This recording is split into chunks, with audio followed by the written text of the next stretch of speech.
Well, this is the Cafe Clairvoyance Show. This is a special show. This is the Valentine Special. So tonight I'm joined by a fabulous guest. He's been on the show before, and as usual before, it's been absolutely hilarious. So we're going to invite him back again. In fact, as you can see, his name is just down there, Jamuna Jivana Das. So guys, get ready. Make sure you got your teas and coffees. You've got about 20 to 30 seconds maybe, and it'll be great to see you guys almost very, very soon. So here we go. Here comes music, and see you guys in just a second with Jamuna.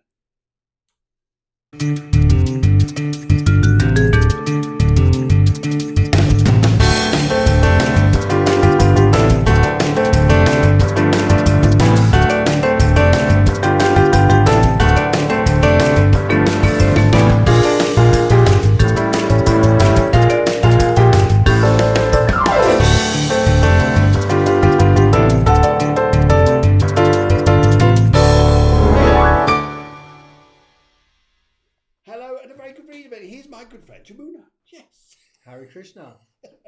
Happy Valentine's Day. Oh yes. yeah, of course. Yes, of course. Yes. So, how you been? Good. Yeah, good. Okay. I've been on a really good alkaline diet actually for the last 12 months. I think you've had somebody on the show talking about alkaline diets. Certainly have in the past. There. Yes. Yeah. Talk about health, getting a health up to scratch, and getting things like this. So yes, most definitely. Okay, so tonight on the Valentine Show, this is what we're going to be doing. We'll be talking love. We're talking love from many different points of view. Now, I think one point of love is going to be here, not just about the Valentine side, about the Western culture, but also more to do with the Hare Krishna side. If you want to know more about this, then you guys are going to just look in, join in, and let's see what goes on this evening. So, let's talk about it first of all. Is there such thing as Valentines in the Hare Krishna movement? No, not that I know of. Okay. No. That's good. Not that I know of, but there is Cupid is that demigod is an Indian demigod. So right. there is a belief in an Indian Cupid that can shoot you with the arrows of love. Oh, right. Okay. Yeah. Oh, okay. So, because actually, I just want to say as well, I want to give a big warm celebration to the CEO of IKEA, who's just become the Swedish president. It's true. He's just become Swedish president. And the media have asked him recently what's his first move going to be. And he says to assemble his cabinet. Sorry, just a funny fun. Have you not got any funny noise to make after that joke? There probably is. There you go. There's what you're going to do. There's that, guys. Okay, so let's. So as we think about Valentine's, it's for me. I think here personally, I think an outpour of love should be all year round, not just for Valentine's. Is this what does Hare Krishna? What's the Hare Krishna view on love and romance, things like this? What's that side there? Well, there's different types of love, right? Okay. There's different types of love. So yes. So the love that a mother has for her child, yes, is not the same as the love that she'll have for her husband. Okay. Right. Okay. Yes. And it's different again for the love that she'll have for her mother or her father. Okay. Different again for the pets. And then some people think that they love kebabs. Don't know. I've heard it a lot. Oh, I love kebabs. I used to love kebabs. But that's not real love, is it? No, well, I don't know. Not really. I don't think so. That's love and a burger. Love and a burger, yeah, or love and your kebab. Yeah, that's a bit bigger, isn't it? Yeah, a bit bigger. But it's, some people go, oh, I love my bike, I love my car. But it's all kind of, so this is like, it's this different relationships. Yep. So it's like there is a love that exists with inanimate objects, right? There's a love that exists between a mother and a daughter and a mother. Yes. There's a love that exists between friends. How about if we get down to the nitty gritty? I'm getting there. I'm getting there. So sorry, I was a bit quick. Yeah. Sorry. So there's a love that exists between friends, Yeah. and then there's a love that exists between husband and wife, right? Okay. But then there's a love that's above that. Oh, there is? Yeah. Okay. Yeah, it's a love that's forbidden. Forbidden love. Forbidden love. Tell us about that. That sounds good. That forbidden love. Well, we all know what forbidden love is. Wow. I mean, an example of Wow. forbidden love that we know from traditional history is Romeo and Juliet. That was forbidden love. Yeah, of course. Yes. Forbidden love. Yeah. So nothing in the realms of love, nothing is higher than forbidden love. Right. Okay. It's the love that's forbidden. When those two people come together, that's the highest love. Okay. We've got two dogs wandering around us at the moment. if you see the stage suddenly move, it's because the dogs have just knocked it down. But never mind. Anyway, okay. So, but when we talk about love and passion, let's get into passion, because obviously we get into Valentine's time and people start thinking about things that make you go and things like this. You look at me to say what? No, I'm not looking at you to say what. No, not at all. Okay. I mean, and I think, you know, and I'm sure that women are like way more conscious of this than men. Here we go again with the woman-man divide. But I think women are way more conscious than men that, you know, lust and love are two completely different things that are quite often confused. I agree, they're very confused, but they are good though. Oh, they're great. They're great. They are good. Yes. But you know, so it's like love and lust are different, but in Sanskrit that's the same word. Kama is for love and lust. It's the same word, but it depends in what direction. Okay. That it's used in. So, okay. So when we're talking about say, for instance, you were saying earlier about women's view on love compared to men. Is that something, do women lust more, or because I think I always we've had I'll get back to that a little bit later. Okay. But I know where you're going with that. But what just come to me as you were talking, and because we get when we get initiated in Krishna consciousness, there's a lot of chanting mantras, the Hare Krishna mantra, which is Hare Krishna, Krishna Krishna, Hare Hare, Ram, Hare Hare. So there's a lot of mantras, and you get given a Gayatri mantra. Right. And the men's Gayatri mantra has one extra verse than the women's Gayatri mantra. Okay. So naturally the women feel like, that's really not fair. Yeah.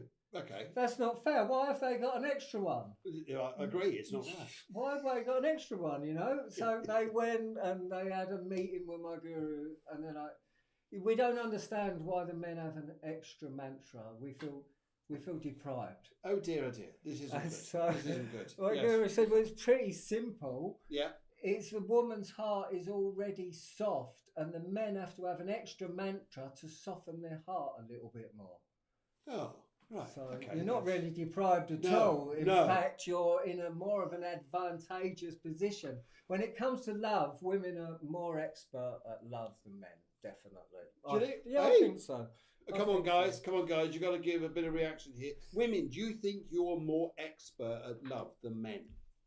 What's your reactions? I know some of you are out there watching the show here. So, yeah, do you think you're more expert? In fact, what is your view on love that men don't get? How about that one? That may get some talking. That may get a bit of talking. You never know. There may be some comments that come in. Anyway, so we're talking tonight about Valentine's. We're talking about from the Western point of view about love and relationships, and we often think that men think more about the physical, passionate side of life than women do. Yeah, I'd agree. Okay, what about? They do talk about it. What about the actual? Because what's this Hare Krishna's view on the female side, for instance? Do you think that they think about it more? Yeah. I know where you're going. With this. Yeah. Well, look. I mean, it's in the Hindu, in the Hare Krishna community or the Vaishnav community, it's kind of a known thing that women actually need 9 times as much sex as men. What? 9 times as much sex as men to be satisfied. There was a story of a mystic rishi, and he could expand himself, and so he made love to his wife, and she's like, I'm not satisfied. So he expanded himself again, still not satisfied. In the end, he had to expand himself 8 more times. So from that, we can ascertain that women need 9 times as much sex to be satisfied as men. They need 9 times. Women need 9 times more. Yeah. I mean, Yes. they're really patient with us, really, aren't they? Oh, thank God. We were actually talking on the way down here that as you get older, that regarding that lovely bit of physical stuff, that making love bit, as you get older, that there needs to be maybe a part 1 and a part 2. Oh, is that what you were talking about? I didn't quite get it. I knew you were going on about something, but I didn't quite get it. When you're younger, part 1, 2 and 3 is easy. When you get older, thinking, that's part 1. You have to come back to part 2 the following day. Yes. Well, I think you definitely got to pace yourself. Yes. But you learn to do that anyway. You've got to pace yourself with everything as you get older. Well, you do, yes. It has more meaning to it when you're older. Yes. Yeah, I think that's the point to it. I've got a noisy dog here, so what I'm going to do, I'm going to quickly put the music back on, and I'm just going to move the dogs to a quieter place, and then they'll be here. Somehow they got in through the door. They weren't supposed to, but never mind. So I'm just going to put the music back on, guys, and we'll be there in a few seconds. Here we go. Right, so I'm just going to put that on a second.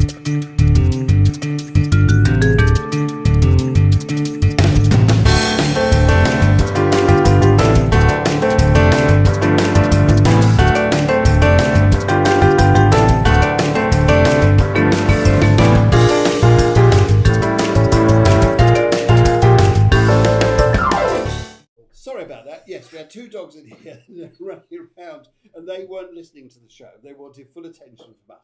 Okay, so women want more. No, need. Need.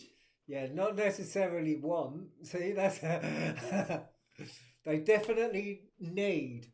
Okay. Once they're committed to the process, then they definitely need more sex to be satisfied. Whether they want more sex or that's a different issue. But men think that they're better at this. They think that they want more. We've had this conversation before. I keep going. Yeah. men. You said before, men think about sex every 14 seconds. Yes, it's about that. It's about everything relates somewhere to do with sex for a man. Yeah, but and by that you were claiming that they had the right to say that they were the champions.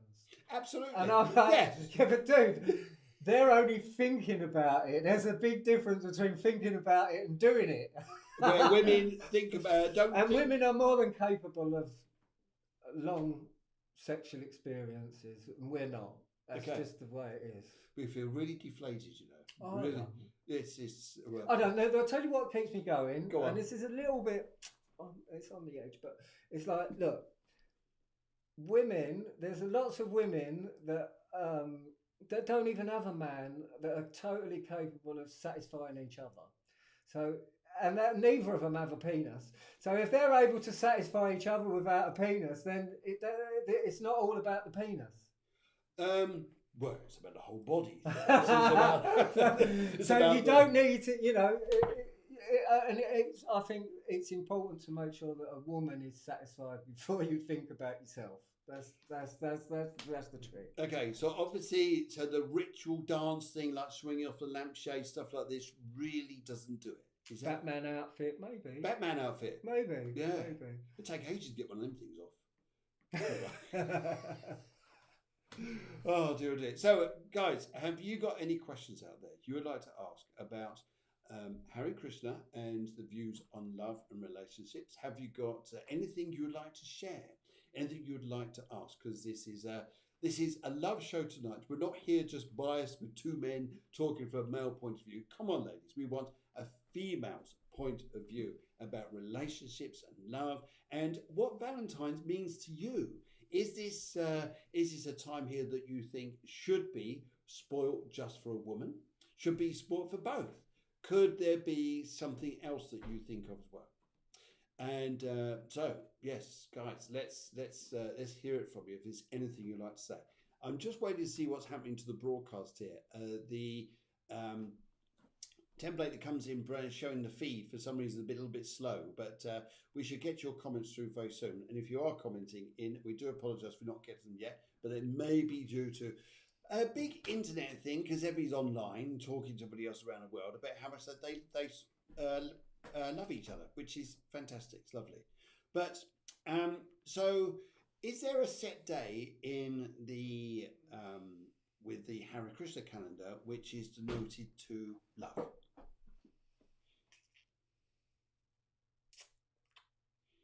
Romantic love, you mean?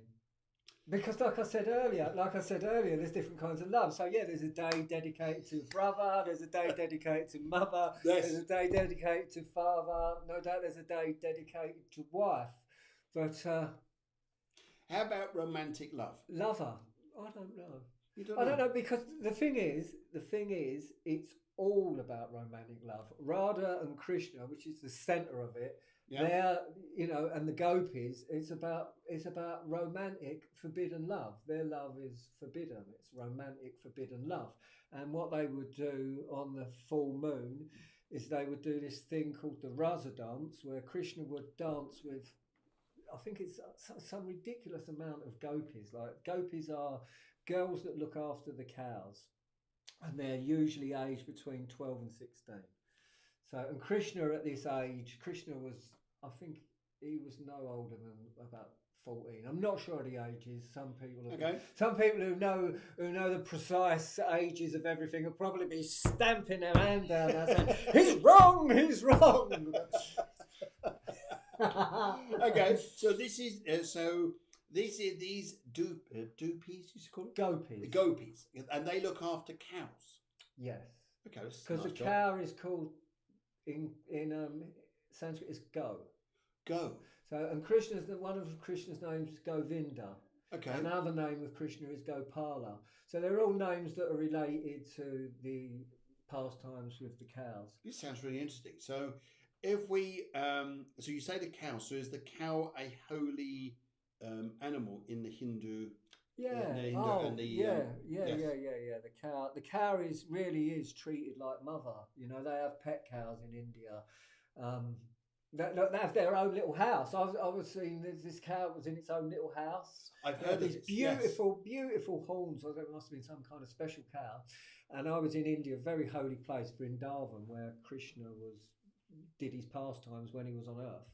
And this cow, I tried to take a photo, and there was a big barn door, and the cow just hooked the door with its horn, looked at me as it did it, as if to say, no, you're not taking a photo of me, and shut the door so that I couldn't take a photo. A beautiful cow. So the animals there, the monkeys, the cows, they all seem to have human-like intelligence. And it's said that if you're a misbehaving religious person, like a misbehaving Hindu monk or whatever, then you take birth in Vrindavan as a monkey.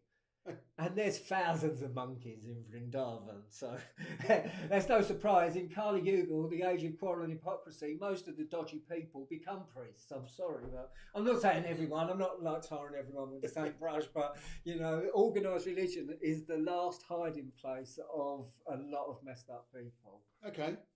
Okay. So what's your role out there? What do you do? What do you do as a Hare Krishna? What do you mean? What's there? Is there, like, for instance? I mean, the most important thing to be an Hare Krishna is that there's two things really. Is the daya is that it's a himsa, that it's not harming anybody. Okay. And any animals, and then the second thing is the chanting. Okay. And you are expected to chant. I have it's in my pocket. My jacket's outside. I've got these beads, and there's 108 beads. I think I'm not sure, quite a few. The Buddhists have 108 on theirs as well. Okay. And the 108, they represent the principal gopis. Okay. And then you've got a head bead, which has got like like a fluffy little piece on it, so you can feel it when it's in your bead bag. When you get to the head bead, you know you've done a round, and you stop, and then you go back round the other way. But you don't cross the head bead, because that would be disrespecting Krishna. So the head bead is Krishna, and the 108 small beads are the gopis, the principal gopis. Right. They've all got names. I don't Okay. know all their names, but they all have names. But it sounds absolutely fascinating, all this. As we go along, guys, what we'd like you to do is, could you do a little bit of this, please? Thank you.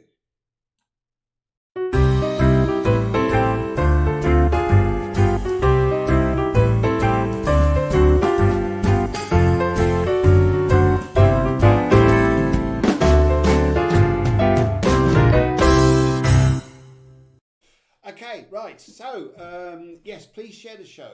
We would really appreciate that, and let people know this show is live. And also, if there's anybody else out there who would like to come in and see us, and we want to write in, Bournemouth do. It does seem to be a bit slow on the feed for some reason, so I'm not sure what's going on there. But we'll just talk for the hour, and hopefully the feed will suddenly pick back up, in which case we'll be able to respond to you. Okay, right. So my special guest tonight is Jamuna Jivana Das. We've been on the show because we came on the show. In fact, this is the third time it's been on the show. Really enjoyable conversation. It's all about love and what love is. And what love is we look at this as the sense of coming through from the earthly side. As we know, when we talk about Valentine's, we talk about spiritual love and what spiritual love is. Now, what's your view on spiritual love? Well, that's the real love. Real love. I think that's the real love. I think spiritual love is like pure love. And often people talk about spiritual love. They say that they experience something about this. Oh, I'm in a spiritual, loving relationship. When you hear that, what does that mean to you from your point of view? I don't know. I don't know. No, I don't. Because a lot of people say when they're in a spiritual love is like they know, they understand, and they totally get it. It's almost as though they're above the heart, they're above the mind, they're above the gut consciousness. They're in a consciousness up here which communicates to the pair of them to keep them in a very strong relationship. And sometimes it's actually interesting. When I talk to people like this, they say they don't need so many physical needs. It's just they have a need for each other. See, the spiritual love that I'm talking about is so powerful that it would disintegrate your body if you was to experience it in this body. Disintegrate your body? Absolutely. It's that powerful, it's that strong that your body, while you're in a human body, you can't really feel it. It's too powerful. Well, so when you say it's too powerful, what's powerful about it? What is it? Is it a heat? Is it an energy? In the Srimad Bhagavatam, which is like an ancient Sanskrit text, they talk about the soul being 1,000,000 times more powerful than the sun. Okay. So that energy is within us. So if we were to connect with the true love before we're prepared for it, I mean, it is possible. Yes. But I think in the later stages, you can experience levels of it in this body. Yep. But then the higher stages are only experienced in the higher dimensions where your body's vibrating at a different frequency. You have a different type of body that's actually made. Eventually, you have a body that's made of pure love, because that's what the spiritual world is. It's pure love. It's a place of pure love. Everything's love. And when we talk about spiritualism and spirituality, I agree with you. Pure love is a spiritual energy. It's nothing but. There is no impurity. It's just purity. Yeah, I mean, this is the place of duality now. So there's hot, cold, good, bad, light, and dark. Yeah, we are. I agree with you. In the spiritual realm, there's none of that. There's none of that. Yeah. But there is, I've been told, there is a semblance of every so often something will come along to disturb everybody's peace, and it'll have to be sorted out, because if that didn't happen, everyone would just get bored. Well, that's where, when you look at the challenges you face in life, all the things you do, if nothing happens, you'll just stay the same all the way through your life. Yeah. Yeah. I agree, and I think sometimes you need to face a challenge in order to develop or grow within yourself. And those, when you talk about astrology, you talk about spirituality, things or people that you meet who challenge you, you talk about twin flames. And they're sometimes your biggest nightmare. Yeah, definitely. Because they're not necessarily someone who's completely, they are compatible with you, but compatible in a very testing sense. Yeah, I mean, we've gone through so much with so many different peoples. We've been in this. This is the thing. This is the most important thing for everybody to remember. We have been in this realm. Yeah. Since I think the saying is since time and memorial. It's like there's no beginning to how long we've been here, and the creations create, dissolve, and when they dissolve, all the living entities, they dissolve back into the creator. Let's just leave it at that for simplicity. Okay. There's a more complicated description, but let's just say for argument's sake, all the living entities dissolve back into the creator, and then when he's ready to create again, he creates again, and everybody carries on from where they left off karmically. Okay. So we've been here. If you're here now, I'm here now. If you're listening to me, that means we've been doing this forever. We probably have. We've been doing this forever. We've been taking birth as different animals, as different people. We've been doing this over and over and over and over again. And the only way that we can really, really escape it is by converting our frequency to the loving frequency, so that when we leave our body, instead of our subtle body taking us on to be reincarnated, we can just go directly to the spiritual realm. But we have to be resonating on the right frequency. And that's what the chanting does. By the constant chanting, it's slowly but surely, because you're actually associating with Krishna's name. He's put all of his qualities are in his name. So the more that you associate with that name, the more of those qualities come on you. The more godlike qualities. Okay, so in some respects, so there's a Hare Krishna version is to chant his name. Someone else would chant something else's name, or they'd meditate, or they would do something to chant something, even if it's if it is a mantra. A mantra, for example. Well, mantra means to free your mind. That's what it translates. Man is mind, and tra is free. Tra, okay. So, mantra. There we go. To free your mind. And so, is this done to? Is there particular times of the day? Like some religions, they need things. They want to do things particular times of day. Yeah, the Gayatri mantra, you get given a sacred thread, and that means that you're you're part of the Brahminical order. You're like a Hindu priest, so to some degree. So you've got this sacred thread, and you have to chant a Gayatri mantra on your thread 3 times a day. Sunrise, lunch, and just before you have your food in the evening. Okay. But I was really, really busy. When I got into Krishna consciousness, I was running businesses. I was really, really busy. And I would just forget. I would do the morning one, but I would forget. And somebody said to me, look, if you need to, just do all 3 straight off in the morning. So that's a good idea. So I just got into the habit of that. And I mean, that works for me. It's not necessarily bona fide, but it works for me.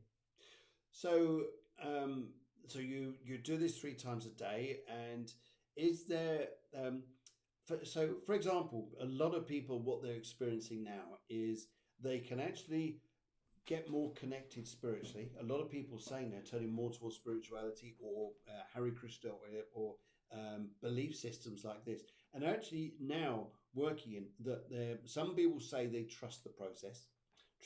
Some people say here that they're tuning into their own energy, their own spirituality within themselves, to help themselves to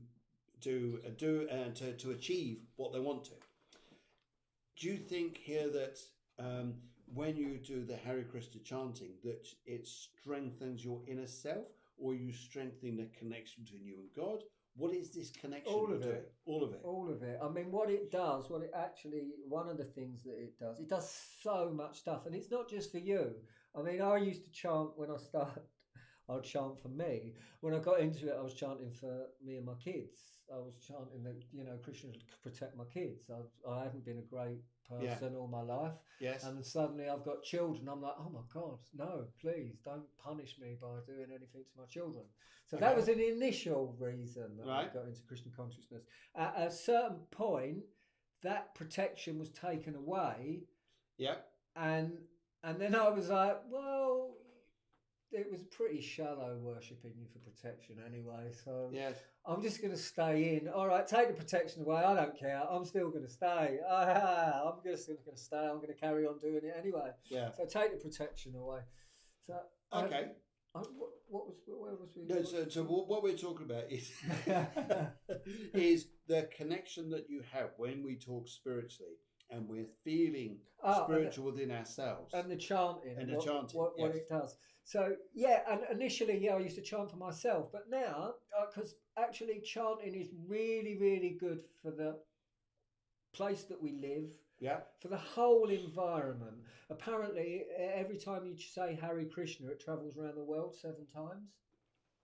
Wow. So when I'm chanting, sort of like nowadays, especially with the circumstances of what's going on with the tyranny in the world, it's like, it's my duty to connect with that purity as much as possible so that I can transmit and sort of try to rebalance what's going on. So sometimes I'm up till 3 or 4 in the morning, and I start chanting at 6 or 7 in the evening. Okay. And it's for the world now. It's not just for me, and I can see the benefit of it. It's, when you see things changing in a positive way, it's really, really encouraging. You just want to keep on doing it. But it also, what it does is we talked about this before with the ghosts, and you've got your physical body, you've got your subtle body, and then you've got your soul. Okay. Yeah? And your subtle body is like a collection of your emotions, your karma, all your subtle stuff. When you leave your body, it's your subtle body that's a collection of all your stuff in this world. Yep. And it keeps it all together and it takes it with you. So that's what your subtle body is. And then your subtle body, some people, they've not lived very well and they lose, for a period of time, they lose the ability to get a body and they become ghosts. So a ghost is basically somebody in their subtle body that hasn't reincarnated into another body. And we would understand a ghost when you see one, for example, in a house, or you see one. Are you saying a ghost like an earthbound spirit? Full on ghost. Yes. Talking of ghosts, what was that? Patrick Swayze. Very romantic film, wasn't it? Yes. There's probably people watching that these Valentines as we talk. But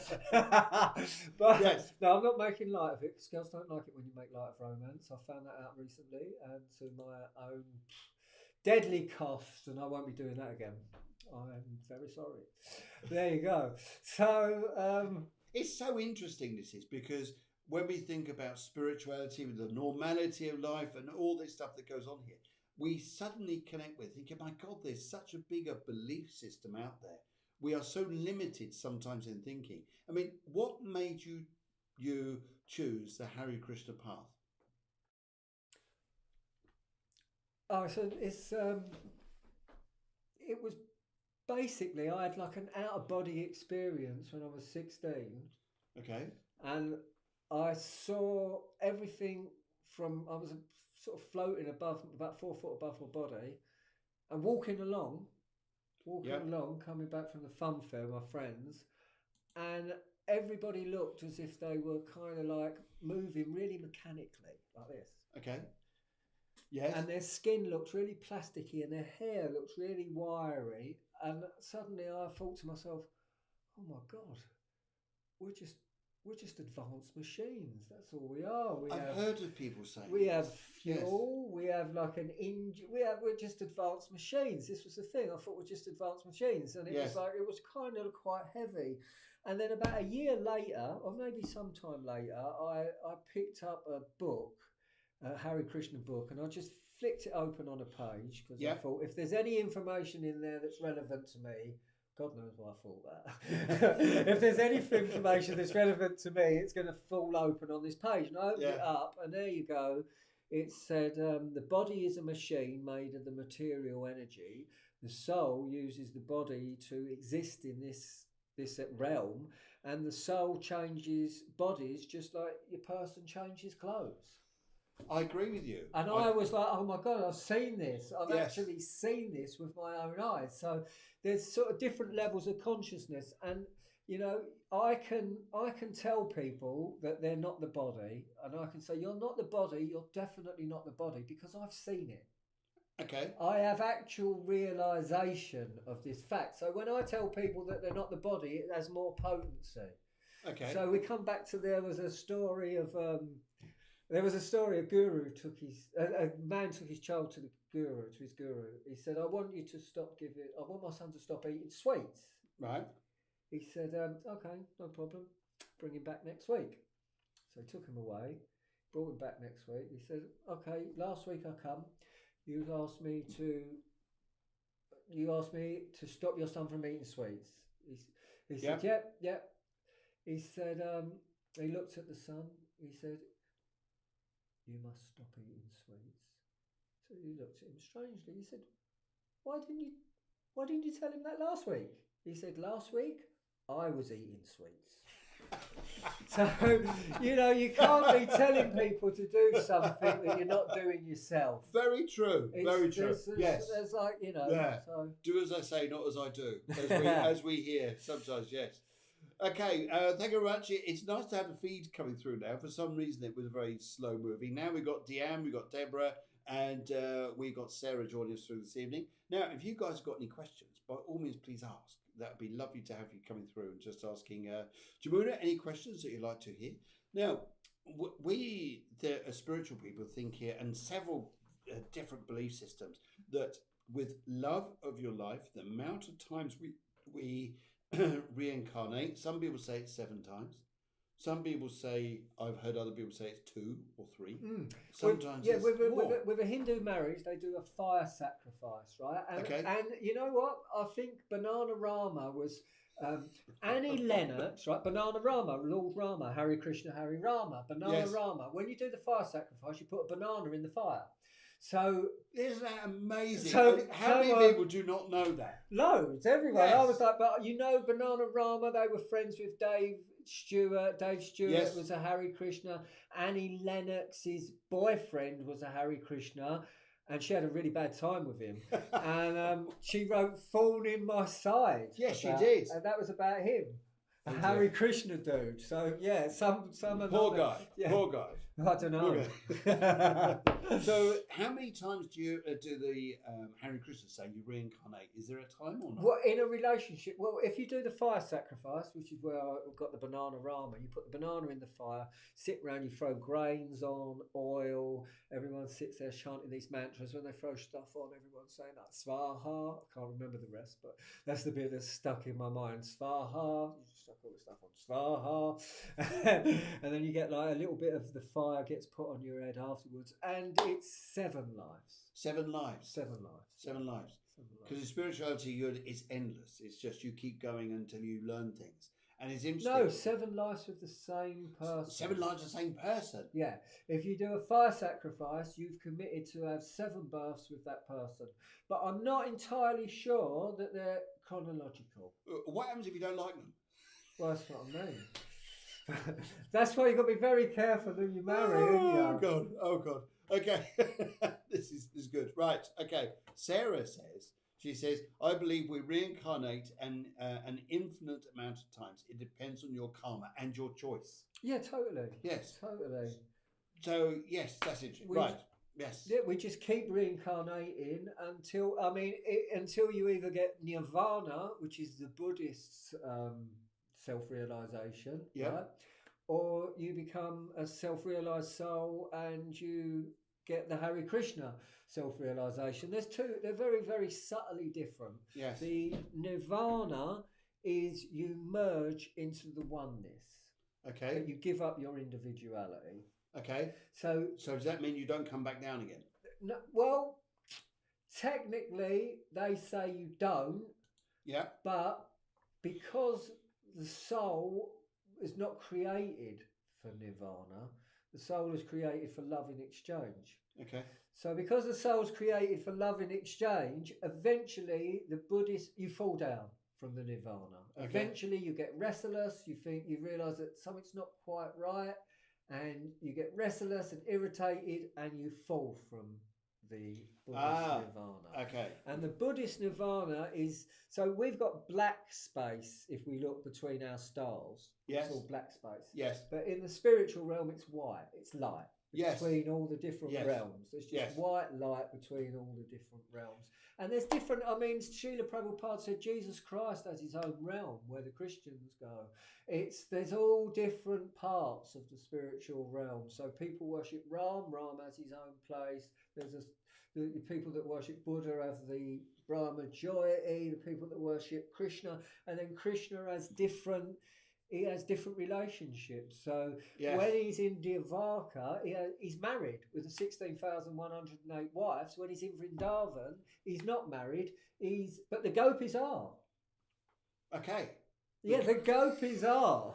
Okay. Bless the gopis. The gopis are all married, but the gopis are all creeping out to see Krishna. But pretty much when Krishna descends, everything's an expansion of him anyway. So all of his friends, they're all from the spiritual realm. So it doesn't actually function the same as it does. There's no envy or jealousy. The husbands are not envious. There's none of that going on. Oh, that's a bit nice. Bit of calmness going on there. So good. Okay, I just got to say here to Deanne. Deanne, she's popped in tonight. Now, it's interesting here actually because Deanne was on. I was talking to Deanne last night, and she actually said here, "I've got to tell you this, and I'm not putting you in an embarrassing position, I'm sure." But she says, "I'm not sure if I'm good at this. I'm not sure if I'm good at this at all." And then she said, "By the way, I get this name, and I just got to give you this little message," and it was spot on. Yes, the name was spot on. So thank you very much there. So just say a big applause. Thank you guys, thank you. And in the meantime, we're going to be coming back in just 1 second. We're just going to be doing a little bit of this. We come back and talk more. And if you guys got any questions, please ask away.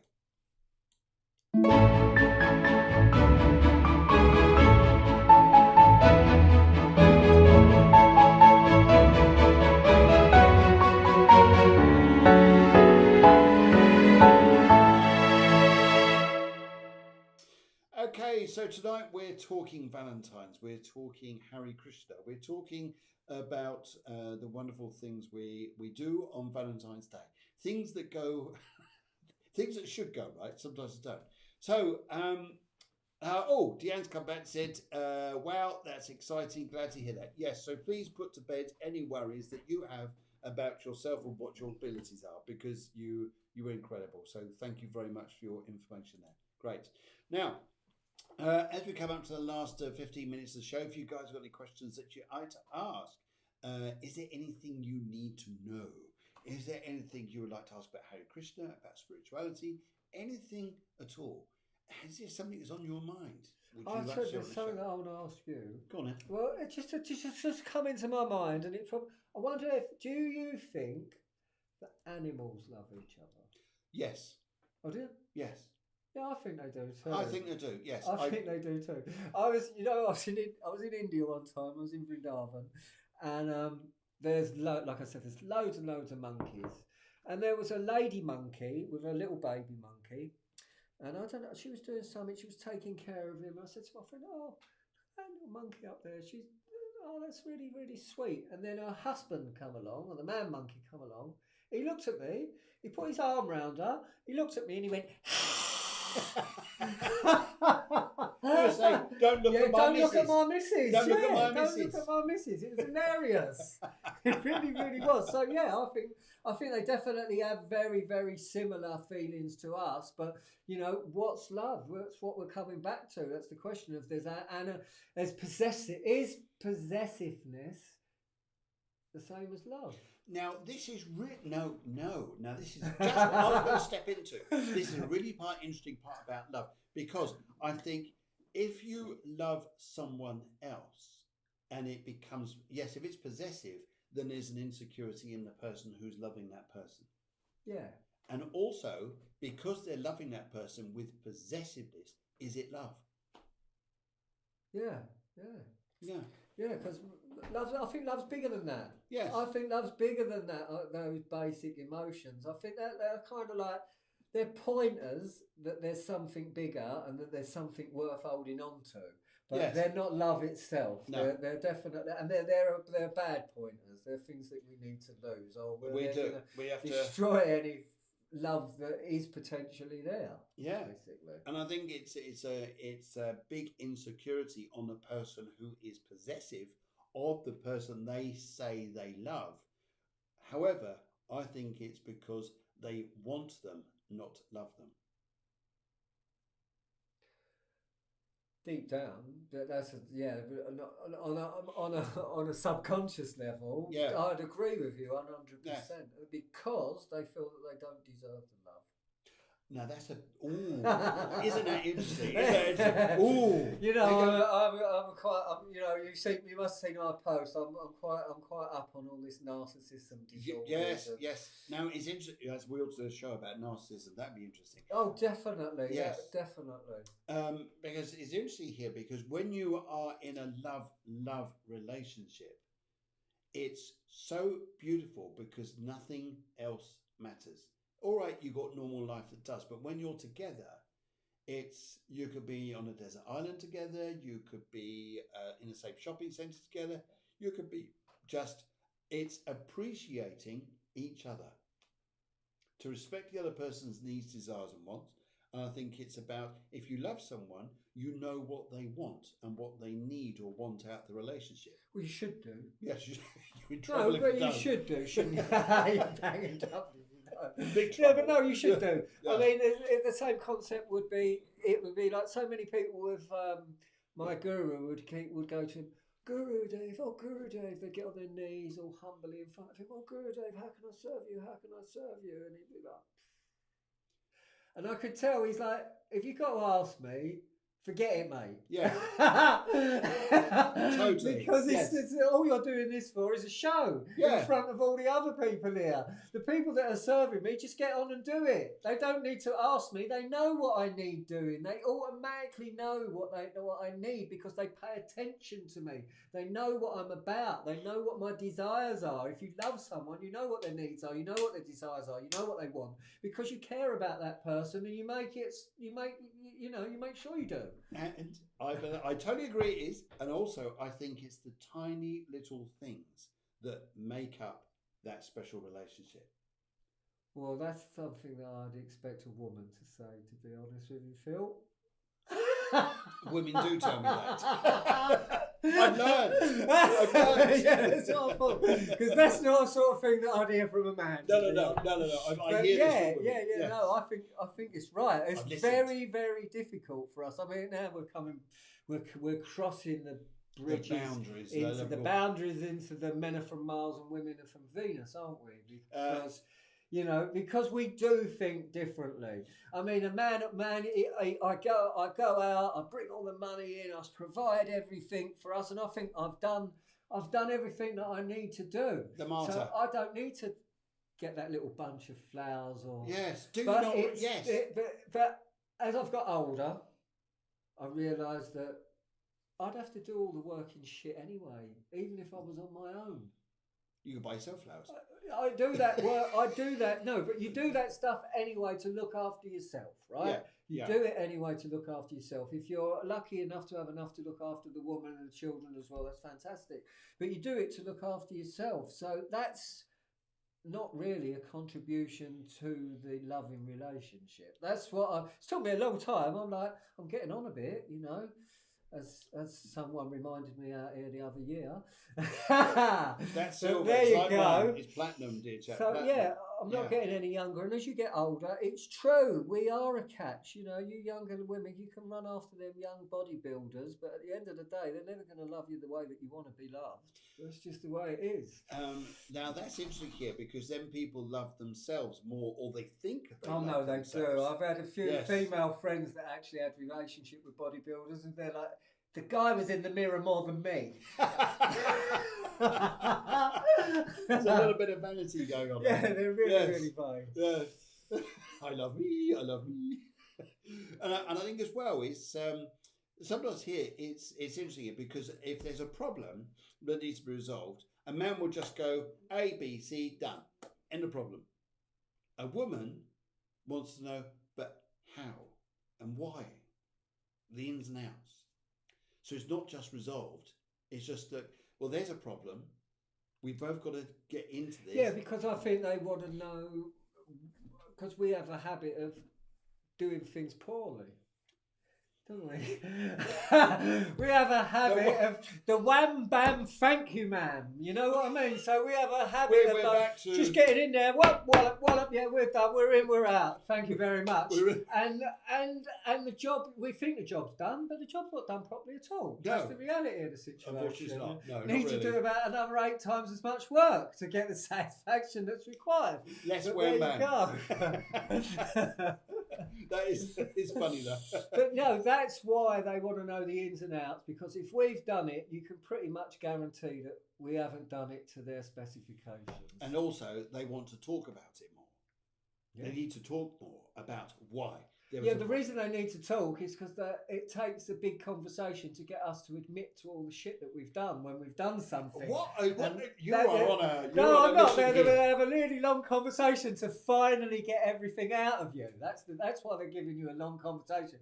And to get all the information that you might have held back, so they really can assess the situation and then decide if you've done the right thing or not. A lot of men out there are going to go, oh my God, what am I doing wrong? I didn't realise I was so bad.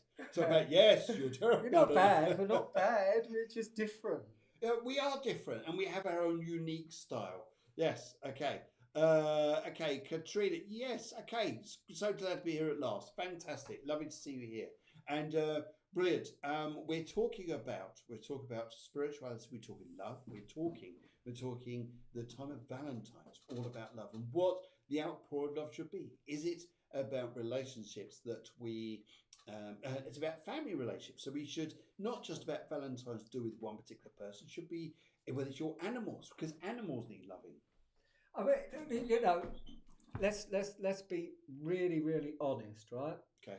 Valentine's, is it about love or is it about sex? I mean, how many couples tonight are like, it's the special night? Special night. I bought us some fancy underwear. Yes. We've got champagne and chocolates, and so is it really about love? And what the end thing now is to buy your woman is American underwear. Is it? Yeah. One yank and it's off. Deanne would laugh at that, I think. Yes. Okay, now here's a little story. Right, okay. Now, the 5 most important men in a woman's life. Can you believe this? Yeah. There is the doctor, the dentist, the coal man, the interior designer, and the bank manager. Okay, because the doctor says take your clothes off. The dentist says open wide. The comment says, do you want it up the front or the back? The interior designer says it's up now. How's that for you? And the bank manager says, if I take it out too early, you'll lose interest. There you go. 5 most important things in a woman's life. Well, I'm glad none of them was the postman, because Yes. my ex ran off with the postman, and he always rings twice, doesn't he? He does. There's a scary story about that one. Oh dear, oh dear. Okay, yes. So, got any questions out there like to ask? I know the feed has been a little bit slow tonight, so we've just carried on talking and talking and talking. If you guys have got any questions, by all means do. Just to let you know, by the way, next week we've got there's a little bit of a personal thing we've got to tend to. So unfortunately, we won't be here, but we are here the week after. So the 21st, we're not here, but we are back on the following week. And the producer says, really? Yes. Anyway, good. So sum up love in the last few minutes. What is it all about? Is Valentine's just about the nookie night? Is it just nookie? Not really. I mean, it's like, for me, everybody's like, Christmas is commercial, Valentine's is commercial, but the essence of these things is still there. Yes. You know? Yes, it is very the essence commercialised. is still there. And Yes. though it's commercialised, there's love arts everywhere. Everyone's talking about love. And as near as some people are going to get to it is lust. That's just the way it is. It takes a while. Oh dear, oh dear, oh dear, oh dear. Okay, right. Okay, hang on. This is Sarah says here. I heard today that Valentine's Day came about after priests married couples cross belief systems. He believed in love. His name was Valentine. Yeah, there you go. There you go. Thank you very much. So Sarah. it has its roots It does. in religion. Yes. Okay. or it has its roots from God. Let's not Yeah. say. I don't like the word religion because it's so misused. Religion has been used just to control people over the years, and it still is. I mean, all the main religions are. Yes, we could go into a lot of that, but just as we're saying that, Katrina says, does love only happen on the 14th of February? I feel not. What about Christmas? That's what you always get a present then. Okay. No, I feel not. Of course not. I think here, and I think this is something that I was talking about a lot of people a few years ago, is that why do we have this commercialized thing about this? I know it's lovely to celebrate it, but I think here, if you're in a spiritual loving relationship, then you just say to the other one, Happy Valentine's Day. And they go, yeah, Happy Valentine's Day. Love you. Yeah, love you too. And get on with the rest of the year saying the same thing. Still love you. So that's nice. And you're looking for inspiration. No, I was like, no, you don't actually believe that, do you? Oh, it's all right, darling. We love each other. No need to do Valentine's. No need to Valentine's. I don't need nothing. It's fine. Don't get me anything, right? Honestly, nothing at all. If you get me anything, I'll be really offended. Don't get me nothing. No card, nothing. And then if you don't get anything, you're in trouble. Big trouble. You are in big trouble. You are in big trouble. Yes. I was going to do it once, and then at the last minute, I'm like, fuck it. Now, what sort of love was that one? That was panic love. Yes. Panic love. Brilliant. Fearful love. That was fearful love. Oh, fantastic. That was walking on eggshells love, that